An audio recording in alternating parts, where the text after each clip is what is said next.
What's up? Every good girl. Bismillahi, Assalamualaikum warahmatullahi wabarakatuh. Perkenalkan, nama saya Ainur Rahma dengan NIM 112021 Saya dari kelas manajemen 2021 C08.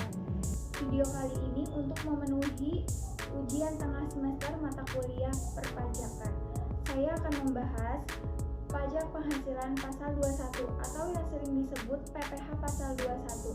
PPh pasal 21 adalah orang yang dikenakan pajak atas penghasilannya atau penerima penghasilan yang dipotong PPh 21 berdasarkan Perdirjen per 32 PJ 2015. Pasal 3 Pajak PPh 21. Peserta wajib pajak terbagi menjadi 6 bagian. Yang pertama pegawai, yang kedua bukan pegawai, yang ketiga mantan pegawai, yang keempat penerima pensiun dan pesangon, yang kelima anggota dewan komersial, dan yang terakhir peserta kegiatan. Siapa sih pemotong pajak PPh pasal 21?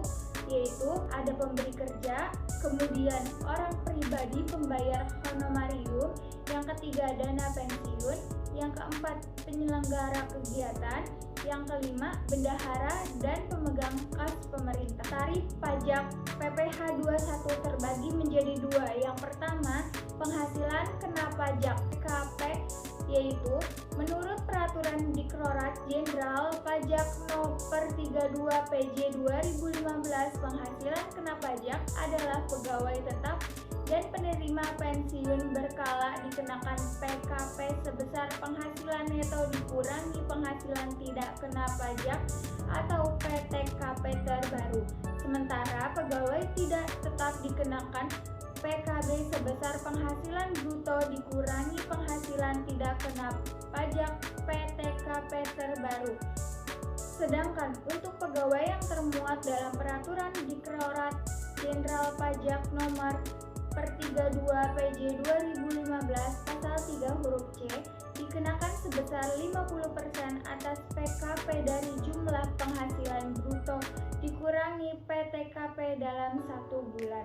Yang kedua, penghasilan tidak kena pajak PTKP. Penghasilan tidak kena pajak merupakan pendapatan yang tidak dikenai pajak penghasilan seperti yang termuat dalam PPh pasal 21.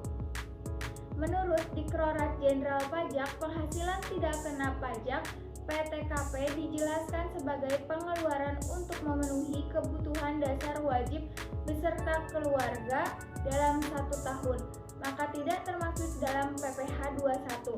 Kemudian, berdasarkan PMK nomor 101 PMK 010/2016, wajib pajak tidak akan dikenakan pajak penghasilan apabila penghasilan wajib pajak sama dengan atau tidak lebih dari 54 juta. Objek penghasilan tidak kena pajak dipaparkan sebagai berikut.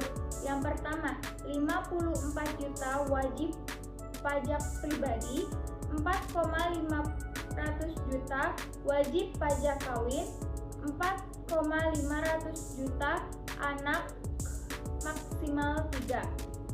Berdasarkan pasal 17 ayat 1 UU PPh, perhitungan pajak tarif pajak pribadi menggunakan tarif progresif sebagai berikut.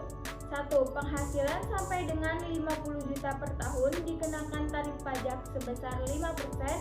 Yang kedua, penghasilan 50 juta sampai dengan 250 juta per tahun dikenakan tarif pajak sebesar 15%. Yang ketiga, penghasilan 250 juta sampai dengan 500 juta per tahun dikenakan tarif sebesar 25%.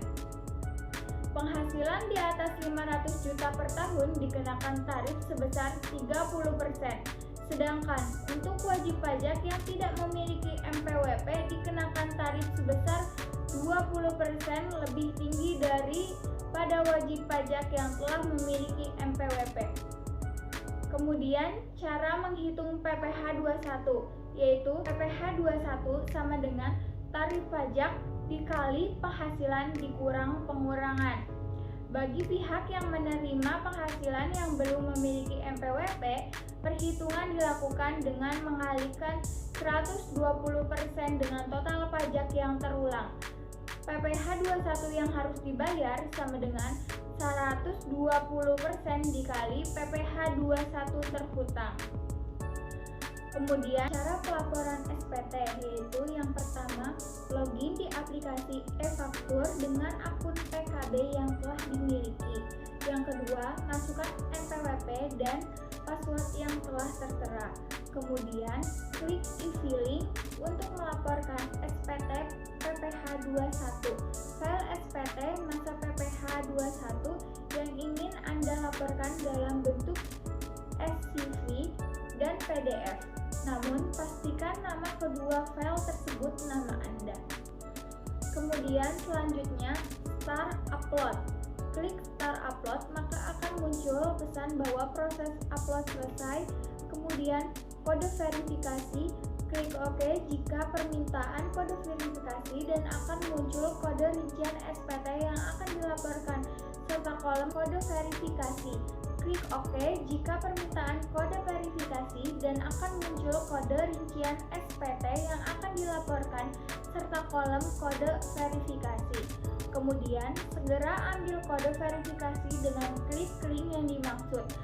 Anda bisa copy kode verifikasi yang dikirimkan ke email Anda dan masukkan ke kolom kosong.